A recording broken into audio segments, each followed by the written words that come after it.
All right, so WebEx is now recording. All right, if I can get WebEx to get out of the way. Cool. So today's topic, in a scramble, because you know how prepared me and Mr. Lombardi are. I recently was doing some work at home, trying to get some things out of a website.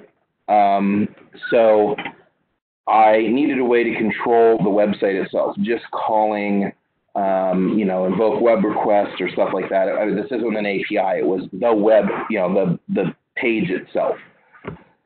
So I needed to be able to control it through PowerShell. So Selenium, if you haven't heard of Selenium, what Selenium is, well, I don't have anything about what it is.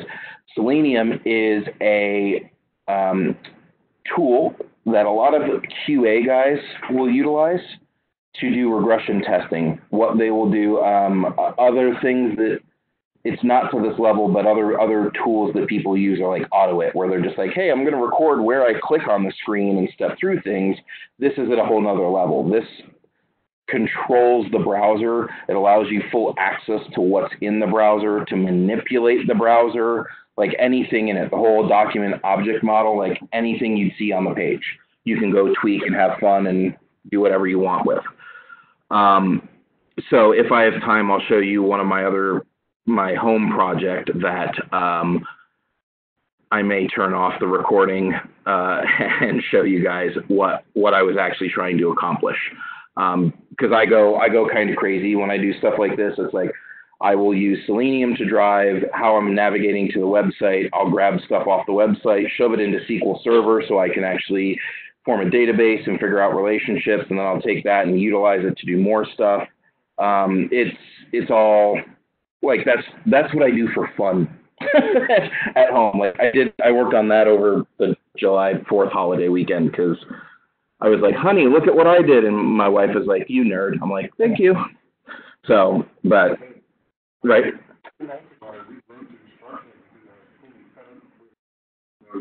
Well, yeah.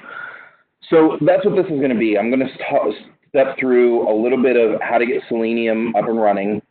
And I'm going to use Chrome because Chrome's easy to get to work with Selenium, just because of the way packaging works. So here's kind of the quick agenda. I only have a few slides, and a lot of this is just going to be going into code. But I am going to walk through how to get Selenium up and running. NuGet. While the PowerShell gallery is installed, that you can get scripts and download NuGets and all of that, the like .NET NuGet, like what guys that use full-on Visual Studio IDE, right, doing fat apps and stuff like that, or web apps, that is not registered into PowerShell by default, right? It's another repository, but it's not for PowerShell scripting. I'm going to walk through how to get that installed. And then also how to get the Chrome driver for Selenium installed, because both are NuGet packages. Oops. And then basically I will tell you that I haven't found a definitive one single doc for Selenium, even on their docs, because I just haven't. Honestly, Selenium is used all over the place. It is not hard to find documents. So Google is your friend when you're trying to figure out how to do stuff with Selenium. Realize what we're doing is we're actually adding a .NET type into PowerShell and then using it.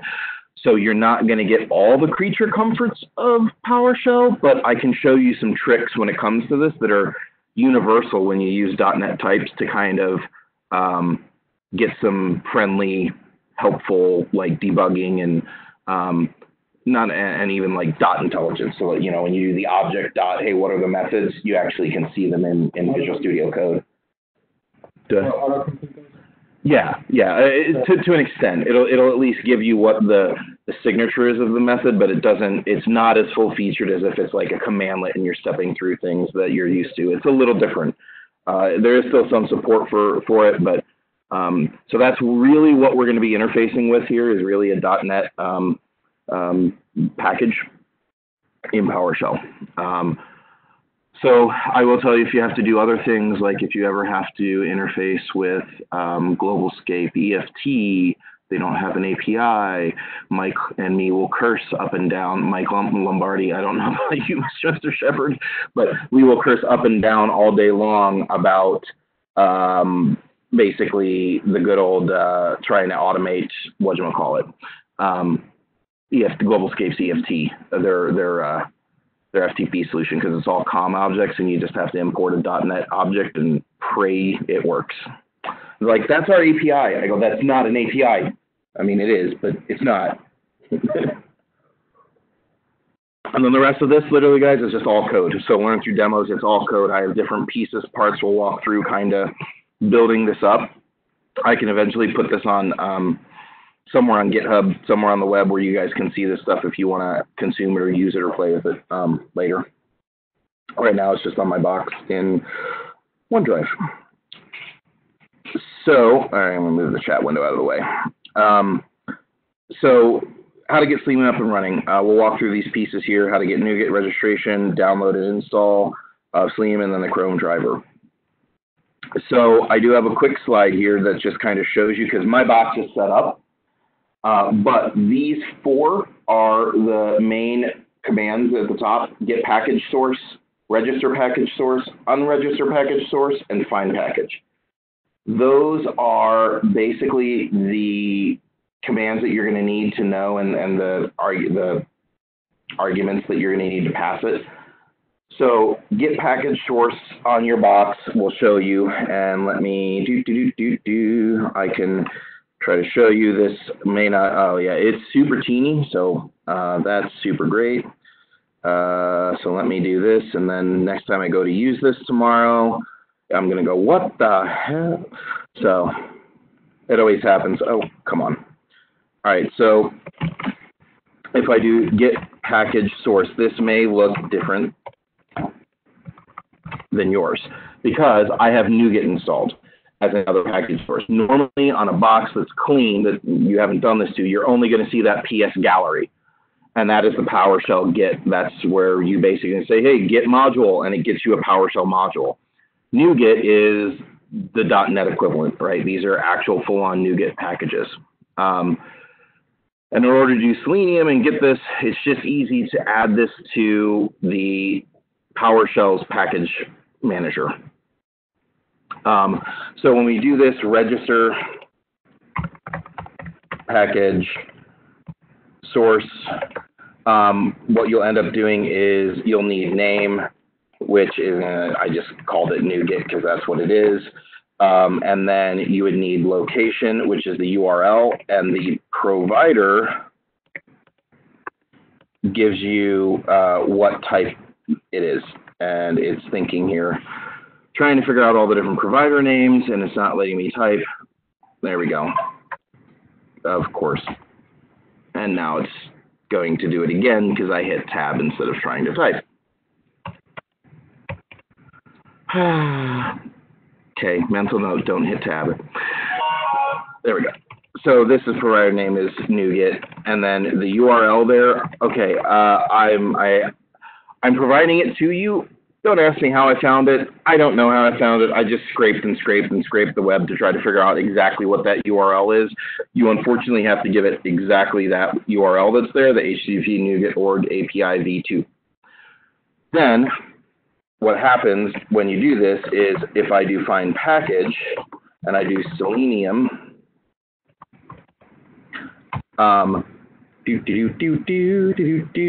it will find Selenium.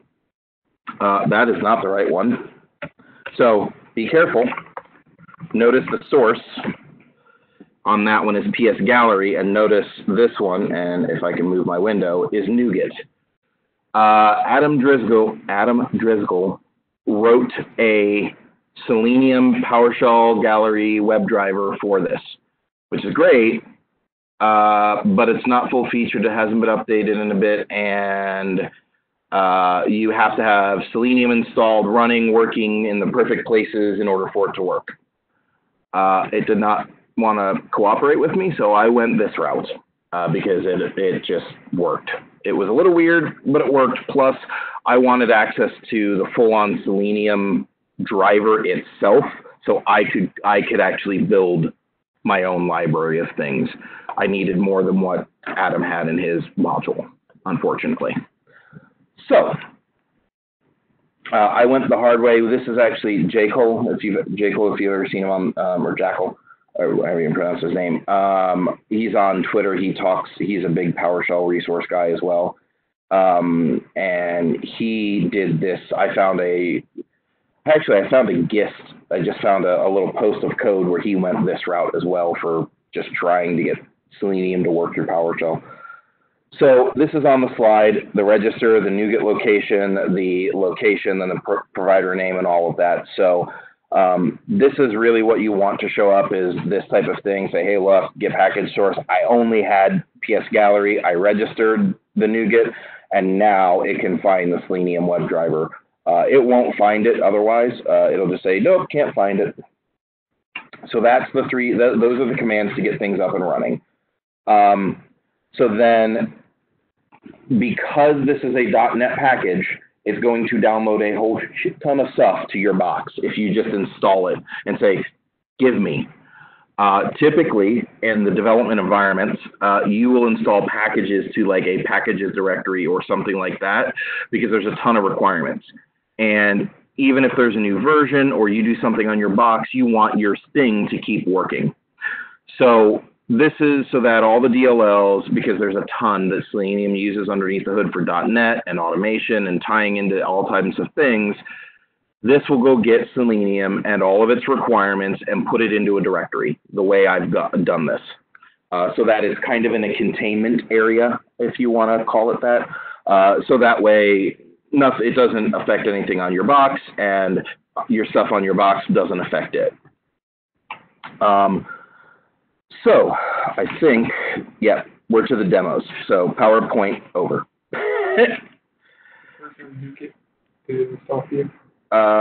You should have their API for NuGet. Oh, I didn't install NuGet. What did you do for the Git package provider? Do Git package source. And then as long as that says V2, you should be good. But yeah, we can check. Because the package provider is already there on your box. The source of NuGet is not. Because NuGet's already there. Well, I also have Chocolatey, so yes, I'm pretty sure NuGet as a package provider is there.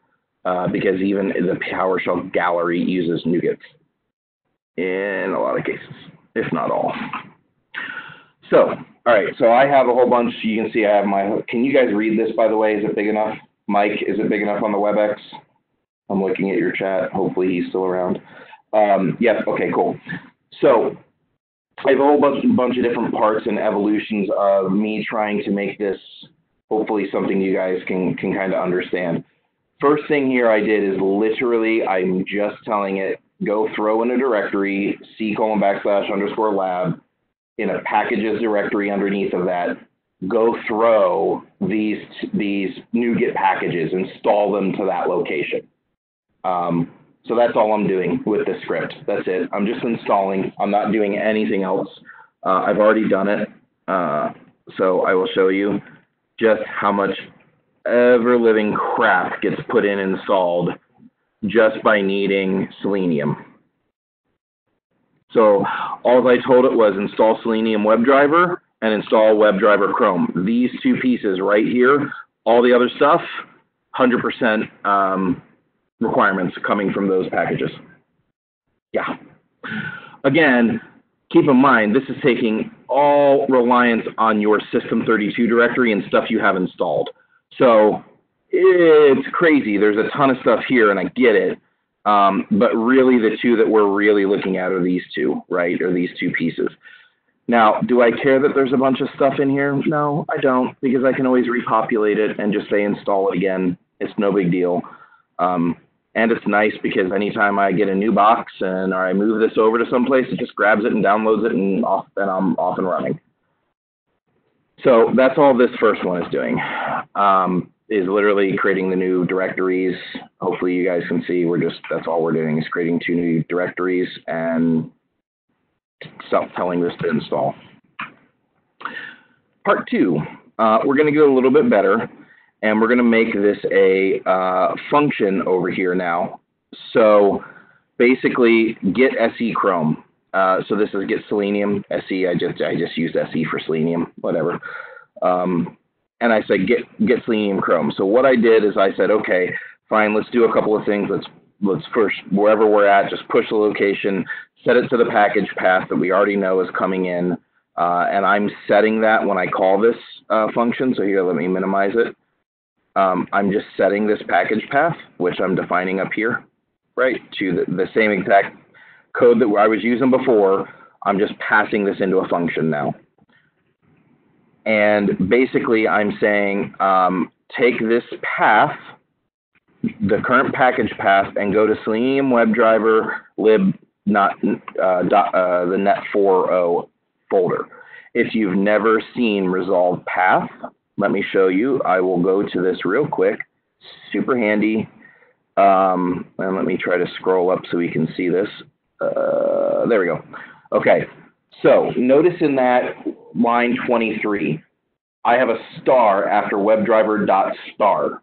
So all of this crap after that, it's like a like in a path. You can use asterisks to say, hey, anything goes here. And what it'll do is it'll pick that up and it'll find this folder with all of this crap, because we don't care what the version is, we just installed it. And then lib net40. So it's going to direct me right to this folder where the WebDriver DLL is.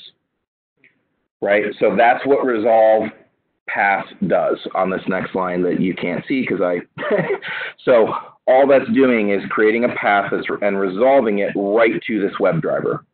Why? Because we're going to add that WebDriver as a type. So this is the .NET piece of this, is add type as a assembly, a .NET assembly, which is WebDriver. We're saying, hey, go find me the path to it, and WebDriver DLL, which I just showed you is in that folder, and add that as a type into my PowerShell session. So load that assembly, go.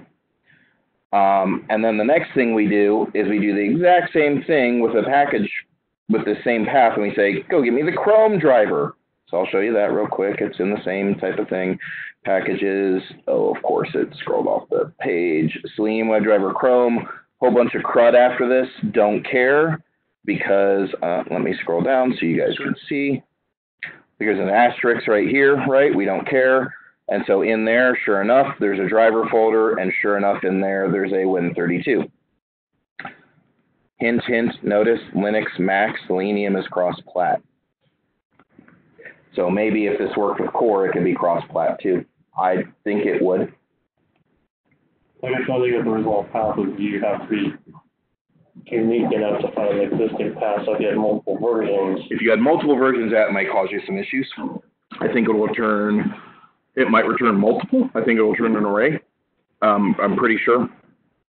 In this case, I only have one. I actually made it to where, like, if I wanted to clean it, I just go delete the packages directory, re-download the new version, because I don't need to support multiple. But right. Yes, you do have to handle that if you're going to use resolve path for something else.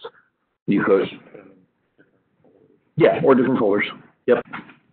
You could download the whole, because that's the other thing, just like Chocolatey or any other package, you can say this particular version as well. I just didn't specify it because I didn't care. I just said, get me the latest, go.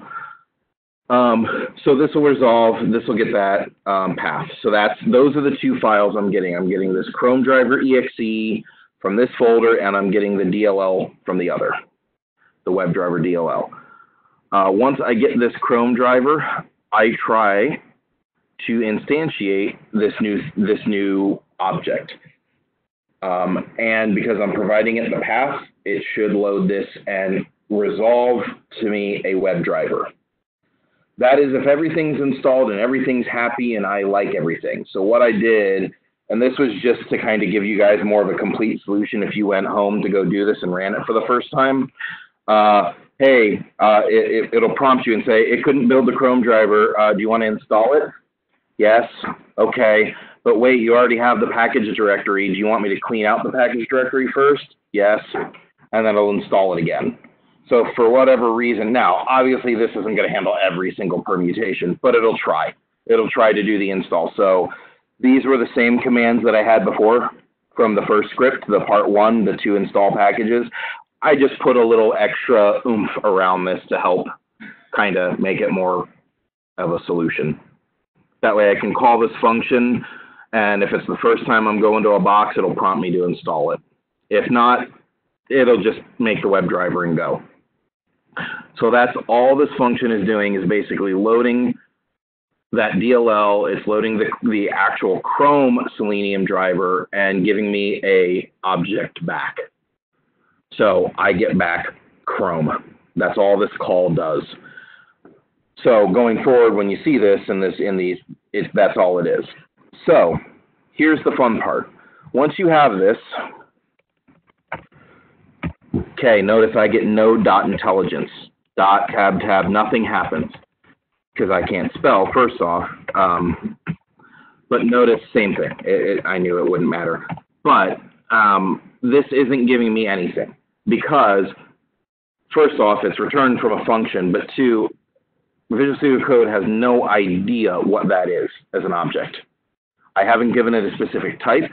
On top of that, this is coming from .NET, so it's really going to struggle to try to give you that dot intelligence to figure out what's there.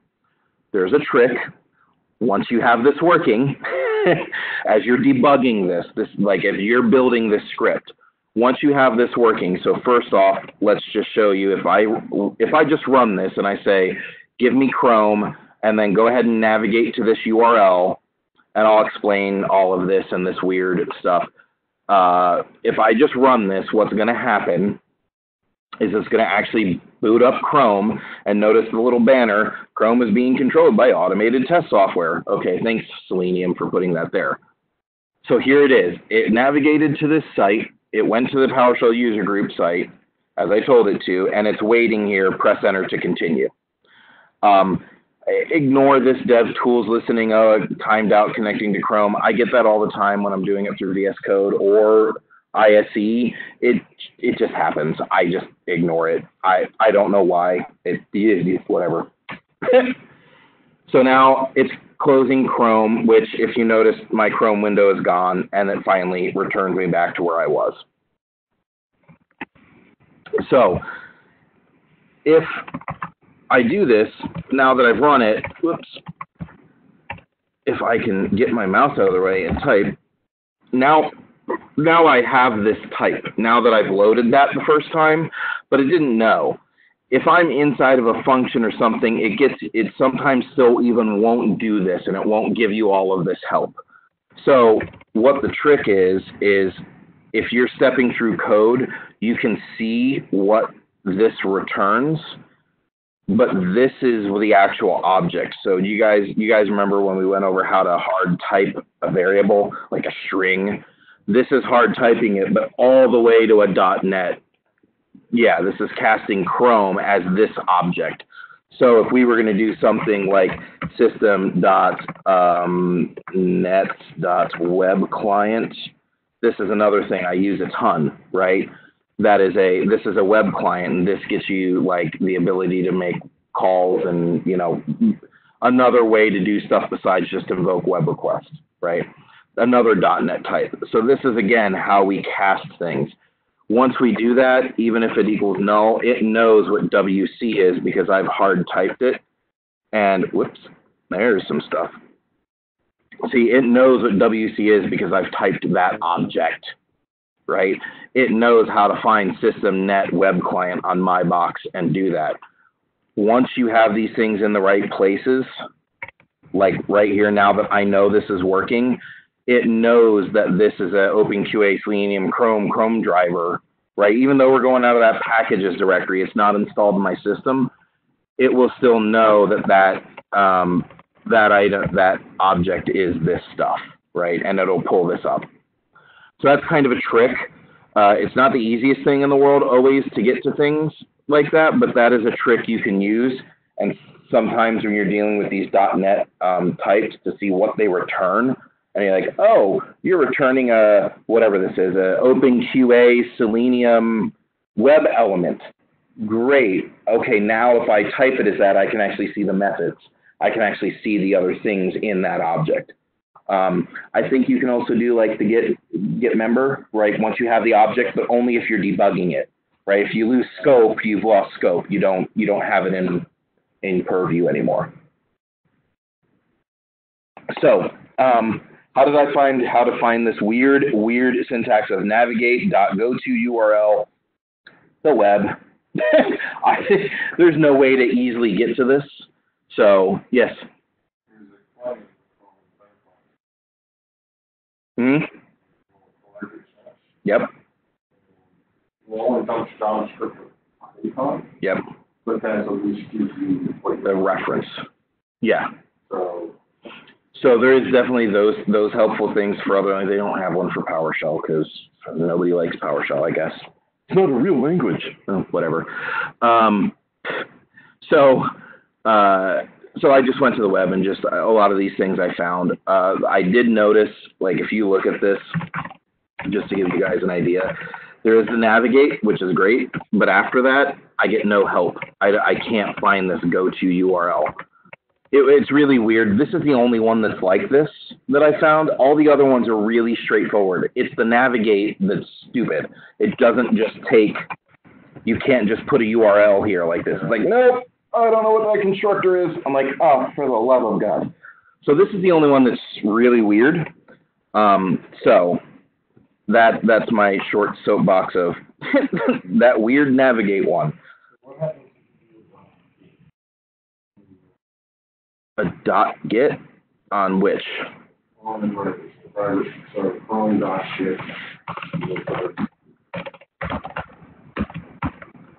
So there is no get method. There's only those methods off of the driver. So no, because I loaded it, it's already in my, it's already, because I've ran this code, it's already here.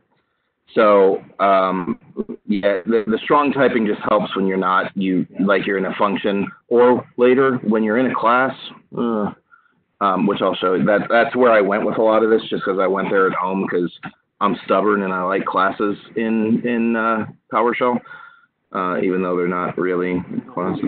I know, but I like them. I don't know why. Yeah, I found with the stuff I'm doing, because there's so much, like having a config and having stuff that's, this piece is going to talk to this piece. Like I'm having Selenium have output that talks over here to SQL and have this, instead of just a whole bunch of functions or just modules. The problem is I'm dealing with .NET types and I'm dealing with other things that I just rather assume pull it together in a class to make it easy on my life. When I go to build the logic of having to step through, I'm just like, do this, now do this, and I can do this. Like I like making my own wrapper. Some people just don't want to go to that level. Plus I like having the class objects. So I like building those structures. The structs basically is what they are inside of a class. I like that ability. So I'm a glutton for punishment. I know. Even Lombardi was like, oh, they're not really classes. I go, yeah, I know, but you know, neither are Python classes. They aren't really classes either. But so that's all this one is just literally, again, same thing. It just runs. It pops open Chrome here because that's the Selenium driver. Navigates, and then when I hit enter, it closes and goes away. So next step is I'm going to minimize some of these just to get them out of the way so we can kind of see what goes on. So now I'm going to open up Chrome. I'm going to navigate to the meetup page. I'm then going to find an element by class name, nav item login. I'm going to go find the link on that login. So there's a couple of things here that I'm going to walk through. And what we'll do is we will break right here in code, and we will run this. So F12 in Chrome is your friend. Oh, yeah, I know.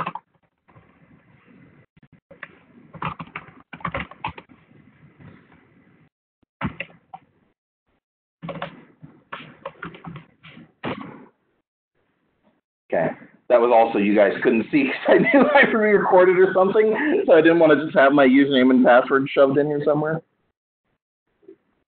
Okay, so it went to the page. Chrome is sitting here open. It's sitting here on this page, and what I want to do is I want to find this login button. So how did I even find out initially that I want to find this login area and find the link to it? Well, what I did is hit F12 in Chrome. Oops, there it is, which is this developer console, and I shoved it to the bottom so it didn't screw the whole page up. And all I did is I used this a ton and click on where I want. And so what I did is I found out, oh, well, here's the link that I want, and right above that, this has nav item link. That might be okay to find what I want, but really this one's unique. Look, nav item -- login is that div name. That's super, super, super, specific. And because it's got a space in there, that's a separate name that Selenium can find on that div. So that div has 1, 2, 3, 4, 5 different class names associated with it. Flex item. I know it's probably super small for you guys, some of you guys to read, but nav item login, that's this div. So all I did was copy this and I said, okay, find me this item. And it said, sure, I found it. Cool. By the way, it'll blow up horribly, like red text blowout stop code if it can't find something. So error handling is best. Just saying. Last time I had to write one of these. So there are a couple of times I've had to wait for certain things. I hate to say this on certain things. I've used magic numbers to just like start sleep for 3 seconds for the page to load. The problem is there's what it should do is the page should load in its entirety before moving on to the next thing if you tell it to navigate. However, there's a lot of things in this day and age that load through Ajax. And that can cause problems when you're doing this on some sites. Is it'll load the whole page and this thing's still spinning trying to load elements, and your element you're trying to find is in that load. So you just have to either arbitrarily wait or build a wait function that says wait until I see it on the page. There is a wait for built into this, but then again, you're really digging into some of the .NET syntax that has to be translated into PowerShell on this, and I was able to go around that in other ways. I'll show you, I have an example of that where the whole purpose of what I'm trying to build to is I'm going to go get the next upcoming event, and I'm going to go see and get the attendees for that event. Which I just realized because this event has now started, it's no longer the upcoming event, so that might cause me problems. But it's okay. As demos go, it's fine. It'll all work. It'll be okay. So the thing that they don't tell you is that every element that gets returned here, when you do a find element by class name, and when you do these, there are not just one, but there are 2. There is, notice this is find elements, and there's also find element, singular. So there's 2 calls for each, depending if you want single or multiple. I believe find element will fail if there's a dupe, I believe, or it will just give you the first one. I can't remember. But, so what I did is I found the div. Now what you can do is saying, okay, so what I said is on this page, find me this div, right? This one right here, and what it does is give you that div. Now what I'm telling it on the next line here is using that div, I want you to go find an element that is an A, that's a link inside of that div. Okay, so if I go look at the code, it's the only A that's inside this div. It's the only A tag. It's the only anchor tag. And then I just want you to get its attribute href, which if we look, that's an attribute, and it's going to get me this link. So if I run this, my login link is, sure enough, hvsmeetup.com /login. Okay, go ahead, Mr. Selenium, and go ahead and navigate Chrome to that new page, which I'm now on the login page. And again, I did the same type of process. I just hit F12. I look here on this, right, and I say, hey, the email address is, there's an ID or name, right? The ID of this by name is email. The other one here, password, is password by name, right? So those are easy. Keep me signed in, this checkbox here. This is a label for, oh, goodness gracious, we have to get to this thing. Here, input checkbox ID, remember me. So that's its name. And then the last thing we're going to look at is this login button, which is a pain to get to. Because notice there's nothing called login anywhere on that input, nor on the div that it's wrapped around it. But the value is called log space in. Okay, I might be able to do something with that. So as we step through some of these things, we'll see this. So we're going to find the email element. It did. It's going to then take my username field and send keys. So send, yeah, it's funny. They call it send keys just for throwback, but all it's doing is typing this onto the form. Okay. But yeah, it literally does send keys, which is funny as far as the function name. And then the next thing I do the exact same thing here with the password. And so if we go look, the password's filled in. And then remember me, I want to uncheck that and click. So all that I did was I found that element, and then that element has a .click function on it. So if I do, that element has a whole bunch of different things, but here's the different methods, right? The little box. So what's happened at this point now, before we get to the last piece here, and I'll clear, is I've entered my username, my password, and I've unchecked keep me signed in. I don't want a session cookie. So next thing is to click that button. So here's this really fun syntax. The CSS selector is it's a very interesting notation in this. It is Selenium specific. You can drill down in this. You can get very complex with this, but basically it's saying find me an input tag that has an attribute of value that has a value called login. Okay, so let's take a quick look at that button again, and let's take a look. So here's an input tag that has a value called login that translates to this, right? So if I scroll up, and we can take a double check look here. Oh, that is not gonna really work, is it? Maybe, there we go. So there we go. So value login, just like you see, is right here, and it's an input tag. There's another example of this, which gets even more fun, which I have to show you later when we actually start getting further, where you can actually say, find me a div, underneath that div, find me this, under that div, find me this thing, find me this thing, find me this. You can drill in and you use carets. So you can say, look, there's a div, underneath that div, there's an input, and it'll find it just the same. All right, so now I'm going to find that login. It did find the login, and then I'm going to tell it to go ahead and click. So what just happened is it logged me into the site. Now, what I found out is a lot of sites are like this.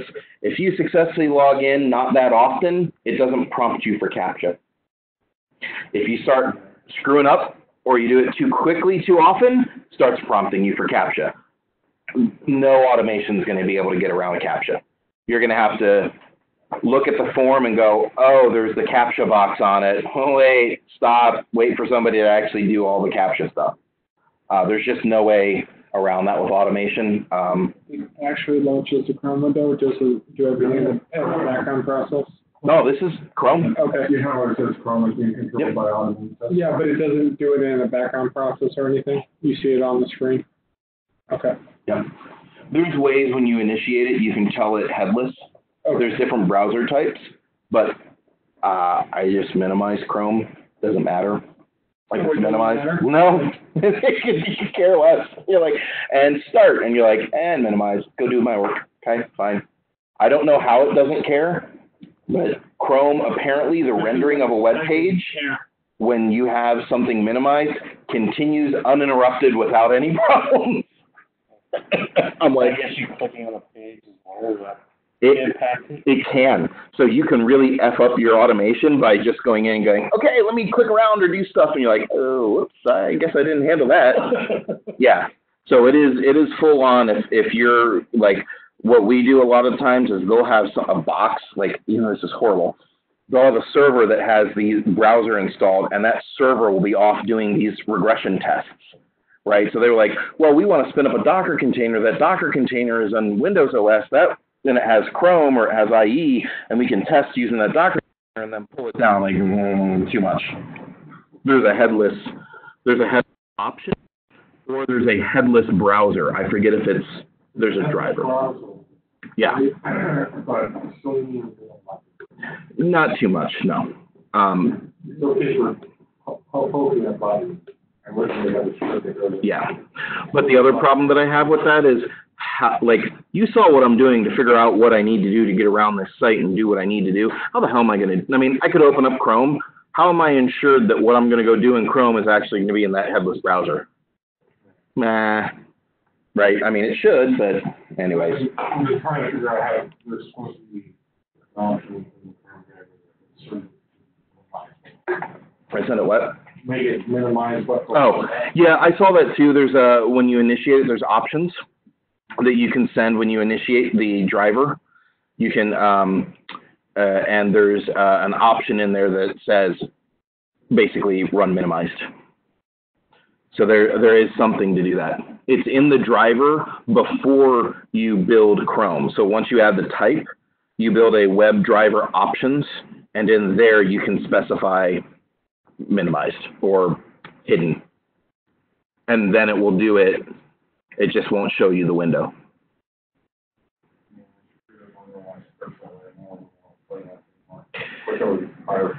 Yeah, I've tried Firefox as well.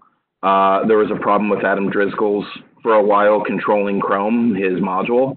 So I went to Firefox, and then I had more problems just using Firefox with Selenium.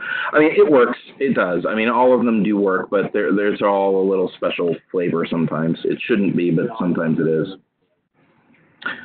So that was all that was to just show you that I could, on this second version here of my code, part 2A is, okay, now that we're actually able to open up Chrome, we can actually navigate. We can actually do things like logging into a website that doesn't have CAPTCHA, at least for now. So I screw something up on the site. So that was all just to kind of show you. These next parts are going to be Ken going insane. So if you don't like classes, you can just kind of check out a little bit. But that is really the guts. So basically, I kind of want to talk to you guys if you have questions. The rest of it is making it cleaner and easier to use, right? So this is the crux of what we're doing. This is the crux of kind of using Selenium with PowerShell. What I'm doing next is combining some of these things together in a class, and at least in my thought, making it easier to use. So I'll keep going, but I apologize. All right, so first and foremost, I have a class. Now, I will tell you, I did not make different versions of my class, so realize when we look at it, it's going to be everything to handle part 3, 3A, 3B, 3C.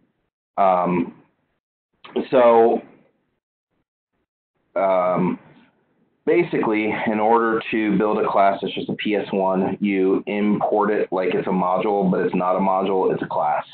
If you try to do it as PSM1, it will not work. It will not actually build the class, and it will fail. However, this is the equivalent of my first part 2. That's all that this does, is it basically starts up this new thing. I called it MagDev main because I ripped off my stuff I'm doing at home, and my things I call things at home are MagDev for Maglio development. So I can't get the website because somebody has magdev.com. Damn it. So I got MagDev Studios. That's fine. So I basically start a new object called a bot. I say, hey, bot, set the config, and then get Chrome. And that's it. That's all I have to worry about. Everything else is encapsulated in the class. So let's take a quick look at that class. We're going to ignore this core for right now, but PowerShell classes allow single level inheritance. So what that means is MagDev main inherits everything that MagDev core does. So right now, just take my word for it that we'll look at MagDev core, but everything that I have in that class is in this. So if I wrote a function in core, it's in main, right? So when I spin up bot in this other window, of course I didn't double click because why would I? So when I spin up bot has functions.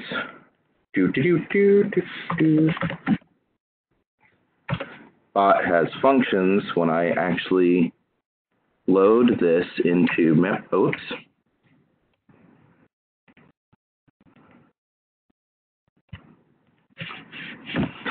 Bot would have these functions down here that there's different methods and different things off of this. So there's .config. I think there's going to be a .log function here. So there's everything that's in. I now have this class that has these methods in it. All right, so let's go back to Mr. Class. So one of the things that I do as soon as I boot up this MagDev main, the main class here, is I set a object inside here for Selenium. I'm going to say, hey, it's going to be a new Selenium object. That is yet, unfortunately, and I know everybody's going to hate me, it's another class. So I have 3 classes. Everything inherits core. What MagDev has is MagDev, this main has Selenium inside of it. So when you see me, oops, sorry, wrong thing. So when you see me do something like bot.selenium, that's main that has that, I'm referencing that variable. So that's all I'm doing. So I'm compartmentalizing all of my Selenium stuff into that object.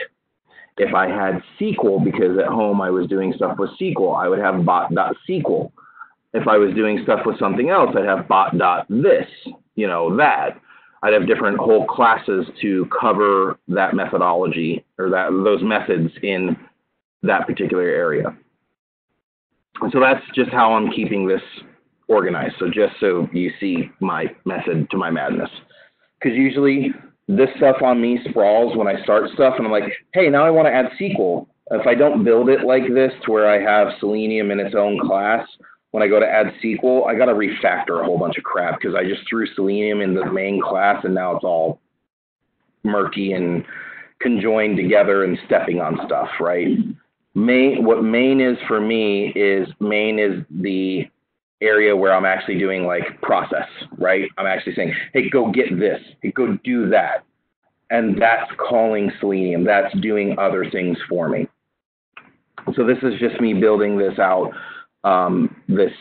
using this class. So if I run this, and I don't know why bot is just spelled out. This just opened up Chrome and closed it back down because I don't have a pause here, and I didn't tell it to navigate anything.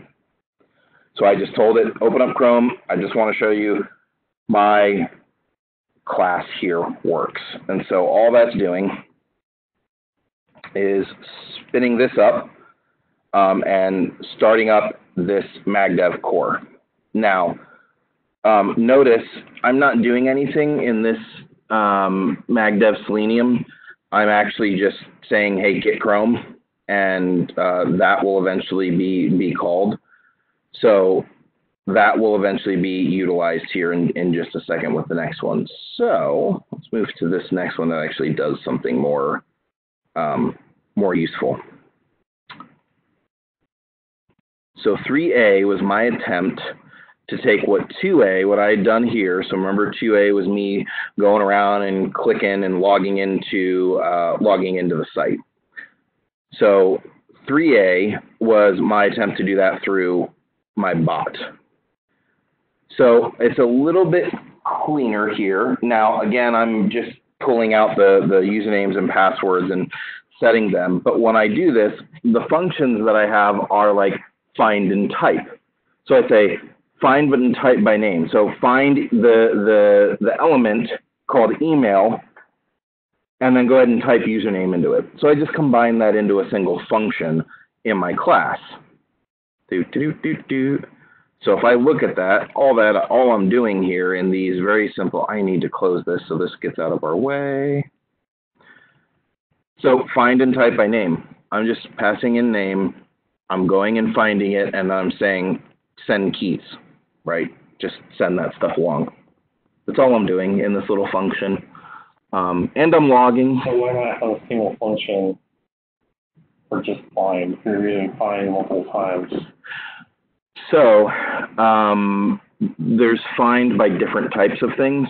There's like, you can do find by name, find by this, find by this. And so those require me to call different functions. I could, but then I'd have to say, well, how am I finding, right? Because I don't know just by the email, if that's by the class name, if that's by the element name, like the ID. A little bit. And that's just the way I went. If I was doing a ton, what I ended up doing was I didn't use hardly all of them. There are some things I'm just not going to use. So only the ones I really ended up using that I really replicate. If I so wanted to make this easier, some of the stuff, which I'll show you, is some of this, when I get into it, I end up not using a lot of this. I do, and this is nice to get around and find stuff like this to log in and do stuff, but in all reality, you're doing a little bit more complex. So this is just to kind of show you, I took this stuff and converted it into a class. So notice bot Selenium, find and type, find and type, find and click, again, find and click. So we're doing the same things. We're entering the stuff into email, we're entering it into password. I'm just clearing these out so they don't sit here and type it out in my session. And then find and click, and then find and click. So again, I'm walking through this whole thing, and then once I successfully log in, I'm re-logging, I'm re-going back to the STLPS SUG. I'm going back to ours. So notice in this one, I'm not trying to find the login button. I know it's /login. That's fine. That's a standard. Like that's not, they're not going to change that. So if I run this, the same thing's going to happen. It's going to boot up. It's going to go to the login page that they give. It's going to go blip, blip, and then it's going to hit login and load the page. And there we are at Meetup, and then it redirects to our page. So that, and then it's going to shut it down.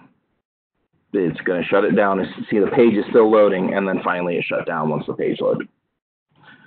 So notice there's some verbose stuff going on here.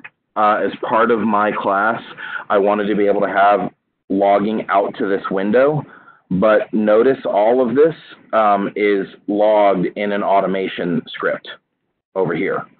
So I have all of that stuff logging to like a log file, so that if I did automate, at least I have a log of every step it took along the way. So that's just stuff I'm doing there. Which you created a login, explaining you're not doing that. Correct. So what I did in my class, I just remember that whole core. I just have a function in core called log, and it's verbose, then write host. Otherwise, just write it out to the log file. And then I set like the log file and other stuff. I set that inside of this core. Like, where do I want to put this current script directory log?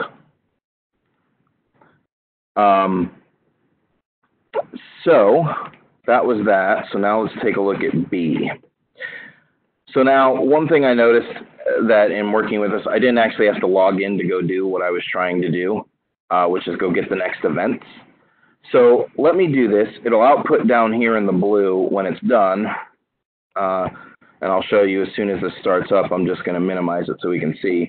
So it's running behind the scenes. It's waiting for it to do this stuff. Okay, so here's the deal. It connected to SCLPSUG, and it found these event URLs. There's 1, 2, 3, 4, 5. So if I go, come on. Close. If I go to this URL,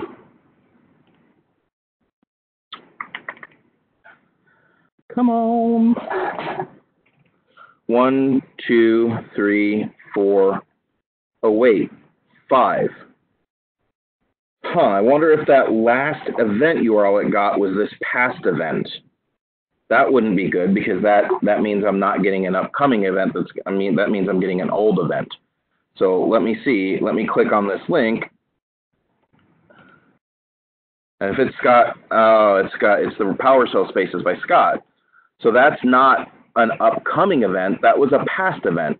Well, crap, that's not what I want, right? I don't want all of those. So, all right, so fine. This get events that I'm doing, I'll show you what that function is, and we're going to have to fix it.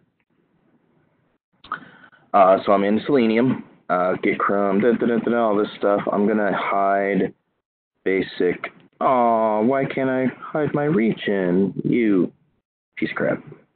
All right. Oh, I know why. Because that's in there. There we go. Oh, I can hide those. Okay. So, no, I can't. Even better. There. That's what I wanted. Sorry. So, get events. It goes out and it goes to that page and it finds elements by class name, which is event card link.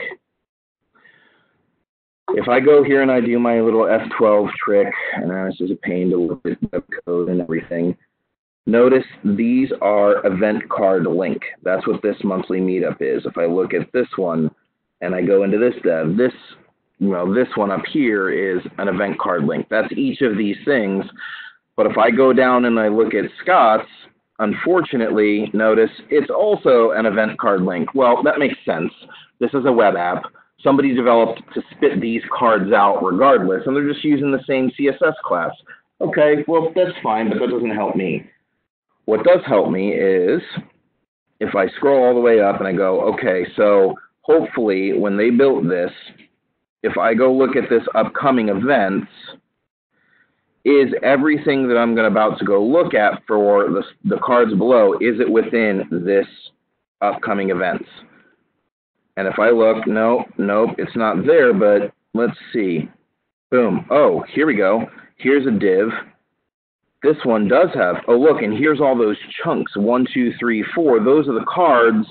And sure enough, if I look a little bit lower, here's past events and upcoming events. Okay, great. I've got a div that each of these are in that I can target now to just get the events that I want. So what I did is I took this idea and I said, get upcoming events. I said, first, find me that event list, this group home event list upcoming events, right? This guy right here. Go find me this div that has this class. It's one big long class. But go find this upcoming events class. Then, using element upcoming, that thing, then go find me all the event cards that are within that div. Don't go outside. Don't go outside of that. So what happens now is that if I call 3B, which I lied is 3C,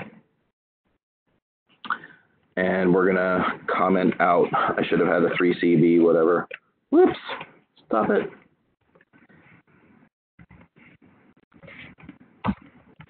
If I now call this new function that I wrote, and we'll do the same thing, we'll run this, we'll minimize it, we'll watch what it's doing down here. what should happen is I should get 4 links. And sure enough, I get 1, 2, 3, 4. Great. So then what I did is I built something called get attendees. And we'll uncomment this. Doop. And we'll get rid of this little upcoming. So now what I wanted to do is I wanted to go get the attendees URL. Now, I took a gander off of this, and when I click on this link, this particular event, I noticed that when I get down to it, okay, and I don't know what I was doing with that mouse. In this page, oh my gosh, sorry, this is so big. So on this page, right, of this particular one, notice these are the attendees. So I want to manage these attendees. If I click on that link and I go to manage, all I'm doing is noticing this. That's all, right? That's the link I want to go to because this lists all the people that should have come here. And if whoever watches this, Michael Lombardi, afterwards, they RSVP'd, so I can take a look to this and see. So that's the list of people I want. So what I did in my little class, and let's minimize that, and I'll move this down, is I said, okay, go to the attendees URL. So that means go to whatever is passed in, get the attendees for this particular event, right? So it's going to go there. We're going to get the event. Now, before we get into all of this whole do, while, unto, let's just ignore this. Just hold on. Just skip over that. Don't pay any attention. What we're going to do is the first thing up here is we're going to go to that page, and what we should find on that page is we will get a list of attendees. I have to open this up to show you what I'm doing. Just imagine I only called this once, okay? This Selenium Find Elements attendee item. Because if we look at this and our handy dandy console down here, this is a, if I open it up, oh, sorry, not even that far. It's right here at the list item. Notice this is just an unordered list, attendee item, list item. So I'm just getting all of these, right, as I go through each of these are each of our attendees, right, these blocks. Great. Those should get me the list of attendees. However, one thing I want you to notice is it doesn't say, I swear I saw this somewhere, but this is one of those pages that when you load this is an infinite, let's see if we can refresh and let you, see how it's, see, this is one of those Ajax things. This is the problem I was telling you about. When I was doing this, I found sometimes when I refreshed, that stupid thing loading these attendees took 5 seconds. And you're like, seriously, why are you taking 5 seconds? But it's also an infinite scroll. So meaning if there's 500 attendees, all I do is scroll to the bottom, and I scroll to the bottom, and I scroll to the bottom, and it keeps adding more and more people. So what you have to do in that particular case is you have to basically anticipate that. And that's what I did in this loop. We'll get to that in just a second. But what I want you to see is once I find an attendee, all I'm doing is building a hash. I'm saying find the div that's this flex item, and then inside of that div, there's an anchor tag that gets their profile, which is this href, that's the link to their profile, and then there's a h4 that has text in it that is their name. So let's take a quick look at one of these so you can see what I'm talking about. So if we take this guy, whoops, there is in here, in this div, so there's this div, yes, like literally this is, I know this is ridiculous that you have to keep driving, but here's this person's profile.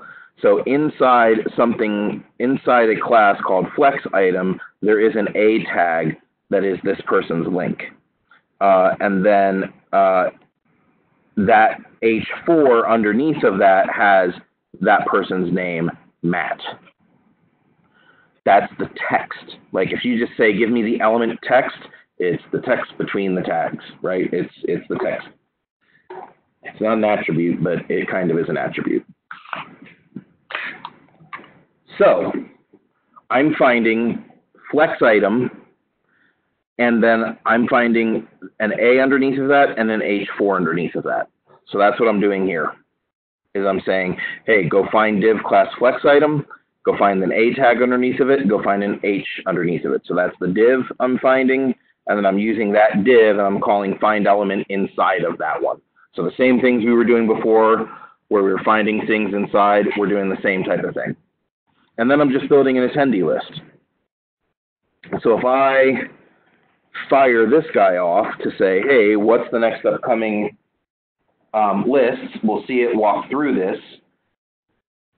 It's going to pop onto this site, and it's going to go down to and find the upcoming events, and then scroll over to this page, and then basically ignore the fact that it scrolled. And of course, because, oh, there we go. And there is my list of attendees that are here. So I just scraped off that page a list of people and their profiles. So, and it actually did work. This is the session, so I was very lucky it still worked. So here's something that you might have noticed. If I hit F5 again, there is one piece here that I want you to watch. So it takes a second to fully initialize. Okay, we're moving to here. We're getting the upcoming events. We're going to the first one, and now watch, it'll scroll. Bloop, to the bottom. So why did I do that? Well, that's what that loop is for. Because a couple of things. There's a couple of things I had to handle in here, which is attendees is an infinite scroll page. Scroll till we have the same count. So scroll down to the bottom of the page, and if you don't find any more links don't pop up, more attendee cards don't pop up, then stop. We have all the attendees for this event. So this is getting the events. It's comparing to the last count. Notice I initialized the count to -1.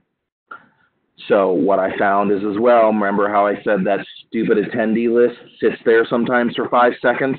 While the page is fully up, it's still sitting there loading. Well, what I do is I say, well, okay, if you have 0 count, then I want you to wait for 3 more seconds because the page is still loading. If there's nobody on the page yet, there's a problem. Just wait. And then eventually after 3 seconds, it kicks back up and it goes, oh, okay, there's people on the site. Cool. Go ahead and scroll the page down and then repeat and go ahead and get the count again. And then if our counts are equal to the last time I got a count, there's no more on this page, or I'm done scrolling, it'll exit out, which is this else here. So if an attendee account does not equal, like if they aren't equal, it keeps doing that loop. Otherwise, it pops out and it says no more attendees, true, and it stops until. So there a value on the page that says this is the number of attendees registered, so you need the count? No, I just scroll until I get the count. So if I start and let's say there's 20, and every time when you load the page, it only loads 10, and if you scroll, then you get 5 more. Well, then my initial count was 0, loaded the page, then I got 10, I scrolled, now I got 15. Well, 15 is more than 10, so okay, scroll again. Okay, now I got 20. Well, that's more than 15, scroll again. Oh, wait, now I'm at 20 equals 20. So I'm just scrolling until my count stays the same. Now, there's probably better error handling that needs to go in this, but this is for a demo. Like, you probably don't want to infinitely just wait for the page, or if by some chance there are 0 attendees for an event, you might have a problem where no attendees ever load. But in this case, I knew what was happening, so I kind of coded a little bit of happy path here. You can. There is there is you can look for a bunch of things on the page. You can say, hey, wait until this div is here and wait. There is a function inside of Selenium. I don't know if I have no. So if we go here, so here's once you start getting into classes, you have to do this kind of crazy crap. It's got to get to this point, so I'll give it just a second.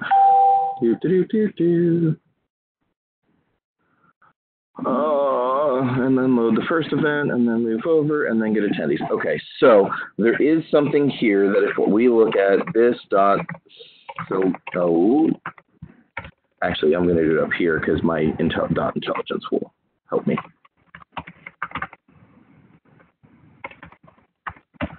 There is I believe there is I could have lied. I thought there was a function. I'm trying to look for some of these. There is something here that I thought there's like a wait for as well in here that allows you to do certain things. I'm just not seeing it. It's here. I know it's here. It just might not be on this particular. You might have to delve in, like perform actions, wait for. There's a lot you can do with this, but it's a little interesting.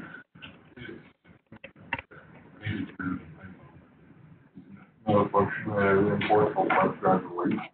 Use the driver and give it what you're looking for. Yep. Like you would start. Oh, yeah, because I'm only looking at the Chrome driver right now. There is the actual WebDriver itself. You can also load. There's a whole bunch of objects. I'm just doing the Chrome driver. So there are things too that you can look at. Yeah. Because it was trying to push buttons that hadn't worked Yep. yet. And so I'll either do funny little start sleeps or find the button, wait till the button appears on the page, but then so there's two ways, right? My way is sitting there waiting and doing that thing and trying to find it. The wait for is good, but the problem is if that button never shows up, both of our scripts are just going to hang. The only problem with the wait for is it will eventually time out and then just full on error at some point. I don't know if it'll wait indefinitely. So the other way that I'm doing this, just so you guys know, this is the way we're doing this scroll. Is there's Selenium, and this is super, super, super powerful, execute script. Now my script is up here at the top. Window, scroll to, document body, scroll height. So basically scroll to the bottom of the page and execute. Yep. So that's how I'm scrolling the page to the bottom. And if it's an infinite scroll, what will happen is you'll hit the bottom of the page, that AJAX will call, load more elements, and eventually, and you won't be at the bottom of the page anymore. So you go to scroll to the bottom of the page, and it'll scroll again, and it'll scroll again, and it'll scroll again. So that's why I'm sleeping for 1 second after a scroll so that it has time to load and keep going. So again, this is me quick and dirty because I did this at home for some other reasons. Which I can show you once I hit stop recording. But this is kind of the stuff that there's a lot you can do. This is just kind of a purview into there's a lot of crazy stuff, and Selenium's really powerful when you need to full on control a browser. But I mean, I'm scraping data off of a website, and it's not me having to manually go parse HTML and this is a lot cleaner, I think, to do things like this, right? And especially for any type of QA or regression testing or even systems testing after you do an upgrade. Look, I know that I need to go to this page. Okay, we have to log in because we're, a corporate environment. We have single sign-in. So log in, go do that, go over here, and then make sure these things are on the page because I need them to be. That's how I know it's working. What I have is we have an export button in the admin page of console, or a system that takes everything in the database and saves it. So literally sit there for 5 minutes compiling that XML file. Sure. And nobody in my team wants to do it. So it's too lenient. There you go. The whole thing is like pull that down, break it apart into its elements. And if you get belly movements, my coworker screws something up, I have it again. There you go. Perfect. This part of the XML is changed on this date, and it was set to that. Yep. There you go.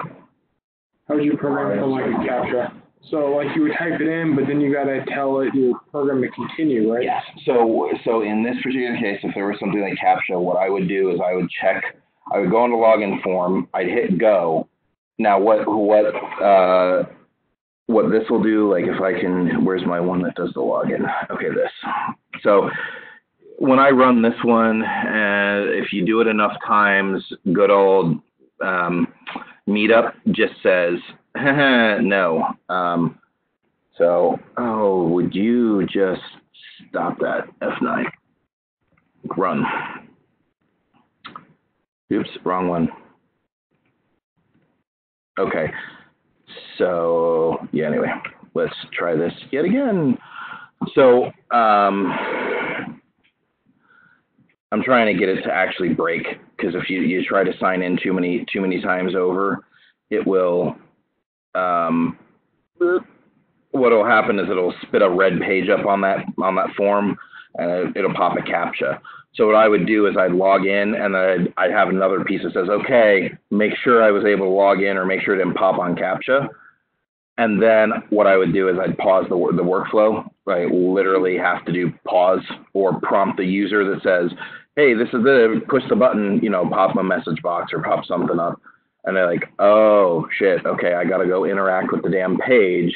And then as soon as I hit CAPTCHA and I got a green checkbox, I'd hit go and then log in.